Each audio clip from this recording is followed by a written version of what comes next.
पहले पाकिस्तान से आप ऑस्ट्रिया मूव हुई, फिर आप ऑस्ट्रिया से म्यूनिक मूव हुई, तो मूविंग टाइम आपका कितना था, आपको कितनी एफर्ट्स लगानी पड़ी, क्या मूविंग कॉस्ट रही, फिर आपने यहाँ की घर कितने अरसे में, और आप अगर ये बता सके कि आपकी लिविंग कॉस्ट ऑस्ट्रिया में क्या थी और जर्मनी म्यूनिक में क्या थी, वो भी थोड़ा सा आप मुझे गाइड करें उसके हवाले से। रिगार्डिंग योर क्वेश्चन के मैं जब मूव हुई ऑस्ट्रिया में, तो जब मैं पाकिस्तान से ऑस्ट्रिया मूव हो रही थी तो मेरी एक फ्रेंड थी वहाँ पर जिन्होंने मुझे हेल्प एप्लीकेशन फाइल कर रही थी, तो उस टाइम मैंने एक पाकिस्तानी लड़की को लिंक्डइन से अप्रोच किया, डिफरेंट फील्ड, लेकिन वीजा प्रोसेस सेम था और उनकी हेल्प से मुझे हर स्टेप का पता चल गया सब कुछ। तो मैं उनके साथ इन कांटेक्ट थी, उन्होंने मुझे बताया कि यहाँ पर कुछ ऑस्ट्रिया में स्टूडेंट हाउसिंग हैं। मैं स्पेसिफिकली मेंशन करना चाहूँगी जो स्टूडेंट्स ऑस्ट्रिया के इंटेंशन रखते हैं, तो OEAD के नाम से स्टूडेंट हाउसिंग्स हैं जो कि बहुत अच्छी हैं और वो आपको online he through your email आपको अपार्टमेंट्स दे देती हैं, स्टूडियो अपार्टमेंट, शेयर्ड अपार्टमेंट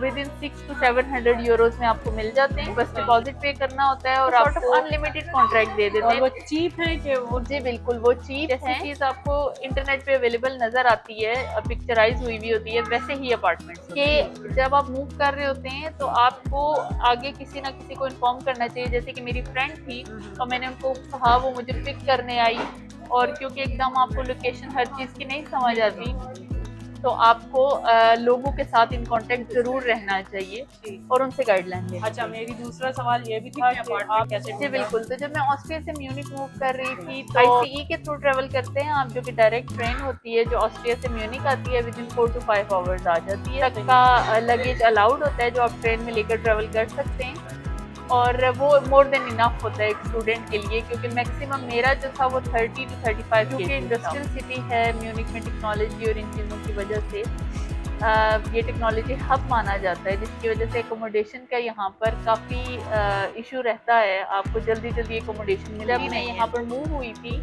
तो मेरे इंस्टीट्यूट पे गेस्ट हाउस था जहाँ पर मैं स्टार्ट के 2 to 3 वीक्स रुकी। वो आपके लिए पेड थी या फ्री थी? जी बिल्कुल, वो मेरे लिए फ्री थी, और ये बहुत अच्छी चीज़ थी कि मोस्टली यहाँ पर यूनिवर्सिटीज़ के गेस्ट हाउसेस होते हैं और वो अपने रिसर्चर्स के लिए वो अवेलेबल भी रखते हैं। अच्छा। और वो फ्री होते हैं फॉर सम लिमिटेड टाइम, कि आप पहले 5-6 महीने किसी सबलेट पे रुकें और फिर हर चीज़ का एक्सपीरियंस करने के बाद अपने मुताबिक आप अपना अपार्टमेंट, समटाइम एक्सपेंसिव अपार्टमेंट्स मिलते हैं जो कि बाद में जाकर आपको प्रॉब्लमेटिक लगते हैं। तो अब जो जहाँ पर मैं रह रही हूँ वो इन कंपैरेटिव टू ऑस्ट्रिया वाली एकोमोडेशन की ही कॉस्ट के कंपैरेटिव है, लेकिन जब मैं पहली सबलेट पे रुकी तो वो काफ़ी एक्सपेंसिव था। दैट वाज अराउंड 1000 यूरोज जो कि मैं पे करती थी, और लेकिन 6 मंथ्स के बाद मुझे पता था कि मैंने कोई अच्छी चीप एकोमोडेशन ढूंढनी है, तो that was fine for me. सही। आप जो जॉब कर रही हैं, रिसर्च बेस्ड जॉब कर रही हैं, PhD में अप्लाई करते हो तो यूरोप में भी और all over the world PhD को एक पेड डिग्री माना जाता है। PhDs बहुत से इंस्टीट्यूट में फुली पेड होती हैं, 100% पेड होती हैं, लेकिन टेक्निकल यूनिवर्सिटी ऑफ म्यूनिक में ये 75% पेड है। वो मोर देन इनफ होती है आपकी living cost and everything that you are bearing here. कि आप जब भी किसी PhD में अप्लाई करते हैं तो ज़रूर देखा करें कि वहाँ पे फंडिंग कैसी है, कितने लॉन्ग टर्म पीरियड के लिए फंडिंग है, आपकी पूरी PhD को कवर करेगी नहीं कवर करेगी, क्योंकि PhD इटसेल्फ एक हाईली प्रोफेशनल और इंडिपेंडेंट डिग्री मानी जाती है जो कि पेड होनी बहुत ज़रूरी है। आप PhD पे आ रहे हैं तो क्या आपको लैंग्वेज उसके लिए रिक्वायर्ड है कि आपने कोई लैंग्वेज कोर्स किया था? में अपना रिसर्च पेपर लिख रही हैं। ये लैंग्वेज बैरियर मास्टर स्टूडेंट्स को ज़्यादा फेस करना पड़ता है, ये बैचलर स्टूडेंट्स को ज़्यादा फेस करना पड़ता है due to their course work. PhD में मोस्टली यूरोपियन कंट्रीज़ में कोर्स वर्क नहीं होता, जिसकी वजह से आपको ये एडवांटेज होता है कि आपको लैंग्वेज बैरियर नहीं फेस करना पड़ता, एटलीस्ट आपको वर्क प्लेस पे नहीं फेस करना पड़ता, क्योंकि आपका ग्रुप इंटरनेशनल होता है। और मुझे भी यहाँ पर किसी किस्म के लैंग्वेज कोर्स की रिक्वायरमेंट नहीं थी, और जो थोड़ी बहुत मैं सीखना चाहती हूँ या सीख रही हूँ वो सिर्फ और सिर्फ इन्वायरमेंटली लाइक लोगों से यहाँ पर कल्चरली कम्युनिकेट करने के लिए मैं सीखती हूँ। आप अपनी रिसर्च इंग्लिश में कर सकते हैं, आप अपनी पब्लिकेशन इंग्लिश में कर सकते हैं,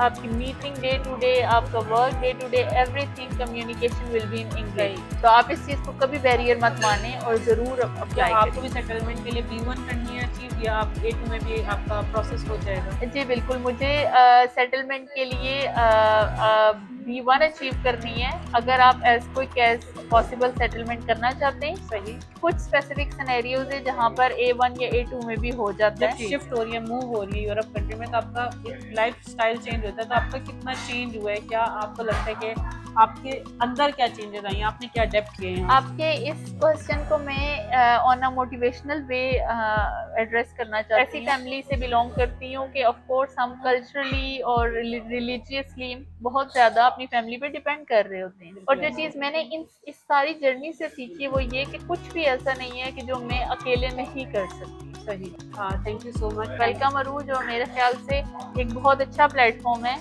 जहाँ से आप लोगों को एड्रेस कर सकते हैं कि आप क्या क्या चीज़ें लोगों के एक्सपीरियंसेस की बेस पे अपनी इन्वायरमेंट से मोटिवेशन लेकर अचीव कर सकते हैं। और आई होप कि मैं भी लोगों के लिए मोटिवेशन का ज़रिया बनूंगी और कुछ लोग मेरी जर्नी को देखकर ही कुछ स्टेप्स ले सकेंगे।